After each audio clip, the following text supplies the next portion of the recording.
Friends, welcome और welcome back to my channel Hina Khan. मैं हूं आपकी होस्ट, दोस्त और करियर एडवाइजर हिना खान। आज के इस वीडियो में मैं आपसे बात करूंगी one of the most asked question on my channel कि मैम हमने CUET का एग्ज़ाम भरा हुआ है, ये यूनिवर्सिटी ऑप्ट की है, तो क्या हम CUET के रिजल्ट का वेट करें या हमें डायरेक्ट में एडमिशन मिल सकता है? वो यूनिवर्सिटी या पर्टिकुलर कॉलेज जो है वो मेरिट के बेसिस पे एडमिशन ले रहा है या नहीं ले रहा है? क्या वहाँ पे भी हमें एंट्रेंस देना पड़ेगा CUET देने के बाद? तो इन सारे सवालों का जवाब मैं आपको देने वाली हूँ और आप इस वीडियो में लास्ट तक बने रहिएगा ताकि आपके सारे डाउट्स जो हैं वो क्लियर हो जाएं। तो चलिए without any further delay video को स्टार्ट करते हैं। CUET, सबसे पहले तो हम ये जानते हैं कि CUET है क्या भला। CUET का फुल फॉर्म होता है कॉमन यूनिवर्सिटी एंट्रेंस एग्जाम, जो कि हमारी नेशनल टेस्टिंग एजेंसी कराती है, NTA जिसे हम कहते हैं। अब आप पूछेंगे कि नेशनल टेस्टिंग एजेंसी क्या होती है। नेशनल टेस्टिंग एजेंसी देश की सबसे बड़ी एजेंसी है जो कि कॉम्पिटिटिव एग्जाम कराने के लिए जो है वो प्रतिबद्ध है और वही जो है सारे कॉम्पिटिटिव एग्जाम्स कराती है, जैसे कि आपका JEE मेंस हो गया, नीट हो गया या कोई भी गवर्नमेंट एग्जाम, SSC का एग्जाम हो गया, सब नेशनल टेस्टिंग एजेंसी द्वारा ही कंडक्ट किए जाते हैं। ऐसे ही CUET का एग्जाम भी जो है वो नेशनल टेस्टिंग एजेंसी कराती है। कॉमन यूनिवर्सिटी एंट्रेंस एग्जाम इसका जो है वो फुल फॉर्म है। 2021 में गवर्नमेंट ने इसे पारित किया था, जब से जो है ये एग्जाम हो रहा है। अब हम जानते हैं कि इसके हमें फायदे क्या हैं और क्या क्या इसके ड्रॉबैक्स हैं, फायदे और नुकसान क्या क्या हैं CUET के। CUET भरने का एक फायदा आपके लिए ये है कि आप एक फॉर्म के जरिए, यानी कि अगर आपने CUET का एक फॉर्म भरा है तो आप मल्टीपल यूनिवर्सिटीज ऑप्ट कर सकते हैं।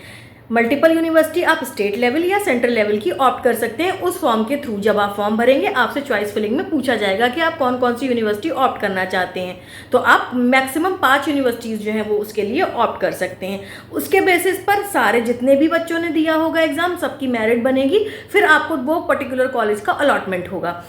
अब अगर आप जो है वेट कर रहे हैं और आपको ये लग रहा है कि मैंने CUET में पर्टिकुलर यूनिवर्सिटी भरी थी, जैसे कि मान लीजिए अगर आपने CUET के थ्रू लखनऊ यूनिवर्सिटी भरा हुआ था, तो आप CUET के एग्जाम का वेट करने के बाद लखनऊ यूनिवर्सिटी में एडमिशन ले सकते हैं या BHU या कोई भी यूनिवर्सिटी जो कि आपने ऑप्ट की थी उसमें एडमिशन ले सकते हैं। या फिर एक तरीका ये हो सकता है कि CUET के एग्जाम आप साइड में रखकर आप उस पर्टिकुलर यूनिवर्सिटी की वेबसाइट पर भी जाकर फॉर्म फिल कर सकते हैं और वहाँ का जो एंट्रेंस एग्जाम होता है, कंडक्ट होता है, आप उसका भी एग्जाम दे सकते हैं। एक तरीका तो ये हो सकता है, लेकिन दूसरा तरीका ये होता है कि स्टूडेंट्स काफ़ी ज़्यादा डरे हुए होते हैं कि हमने इतनी यूनिवर्सिटीज़ ऑप्ट तो कर ली हैं, लेकिन अब हमें वहाँ पे उस पर्टिकुलर यूनिवर्सिटी में एडमिशन मिलेगा या नहीं मिलेगा, या CUET के थ्रू हमें वो अलॉटमेंट होगा या नहीं होगा, और हम CUET का वेट करते रह जाएं और उस पर्टिकुलर यूनिवर्सिटी का एंट्रेंस भी निकल जाए। इस तरीके से बहुत ज़्यादा कन्फ्यूजन है स्टूडेंट में, बहुत ज़्यादा कियोस क्रिएट है कि किस तरीके से मैडम हम क्या करें जो हमें हमारी ड्रीम यूनिवर्सिटी मिल जाए।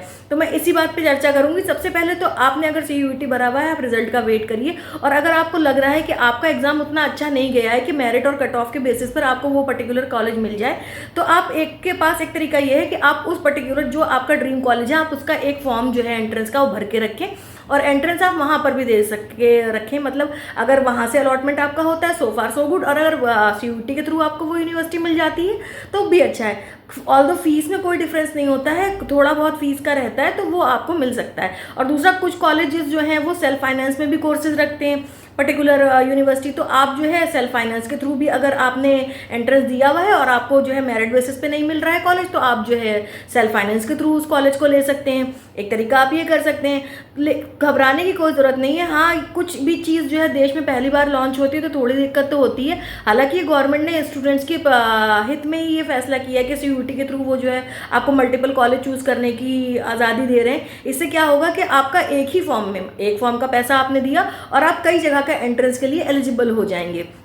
तो बहुत से बच्चे जो ऐसा होता था जिनके पास उतना सक्षम नहीं होते थे कि वो 4-5 यूनिवर्सिटी का फॉर्म डाल सकें एंट्रेंस का, उनके लिए जो है गवर्नमेंट ने सोचा है और काफ़ी अच्छा इनिशिएटिव है ये कॉमन यूनिवर्सिटी एंट्रेंस एग्जाम। तो आप लोग बिल्कुल ज़्यादा परेशान मत होइए, आप अपने बैकअप में कॉलेजेस रख सकते हैं, साथ साथ आप CUET के रिजल्ट का वेट भी कर सकते हैं UG कोर्सेज के लिए as well as PG courses के लिए। और CUET एग्जाम भरने का एक जो है फ़ायदा आपको बहुत ज़्यादा है, तो मैं UG और PG सारे स्टूडेंट से यही कहना चाहूँगी कि CUET आप ज़रूर भरें।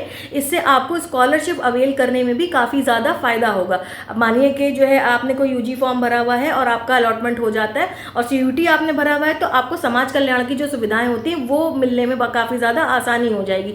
सीयूटी आप ज़रूर भरें अगर आप यूजी पीजी के लिए देख रहे हैं। हाँ, अगर आप डिप्लोमा कोर्सेज देख रहे हैं तो ये एलिजिबल नहीं होगा, उसके लिए आपको जीकअप जो है वो भरना मैंडेटरी होगा। आशा करती हूँ वीडियो में सारे डाउट्स आपके क्लियर हो गए होंगे। अगर वीडियोज़ आपको पसंद आ रही हैं तो प्लीज़ चैनल को लाइक शेयर सब्सक्राइब करना ना भूलिएगा। मैं मिलती हूँ आपसे अपनी नेक्स्ट वीडियो में, तब तक के लिए थैंक्स फॉर वॉचिंग।